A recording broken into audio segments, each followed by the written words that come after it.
ছিল তো। হ্যাঁ, এই যে রায়কাচাক, উদয়পুর আর অমরপুরে ওখানে রাজধানী ছিল এককালে মহারাজার পেজ ছিল।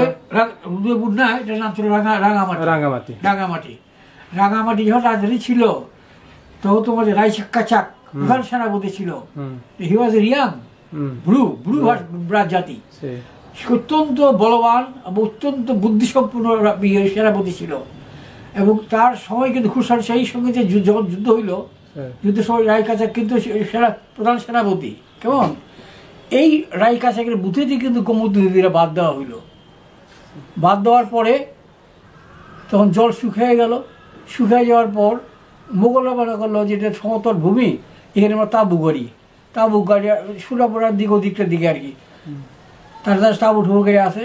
তারপর একদিন রাত্রে গেলো কি দিল বুঝানে বাঁধ কেটা, এটা দেবতা বুড়ার এখানে বানটা দিছিল, দেবতা বুড়ার এখানে ওরাল হিস্ট্রি তাই বলে। ওরাল। তারপর তোমার সমস্ত ভাইসা গেল গিয়া হোসেন শাহী, তোমার কামান টামান ফাড়া হয়ে গেল। আজকে আগরতলার যে কামান চৌরির যে কামানটার তোমার দেখতেছ, সেই হুসেন শাহী ওই কামানটাই কিন্তু এই হুসেন শাহী কামান। তখন তারা যুদ্ধে জয় করে ওই কামানটাকে তারা নিয়ে আসলো। তো এই সমস্ত ইতিহাস সমস্তগুলি আছে আমার বইয়ের মধ্যে পাইলাম।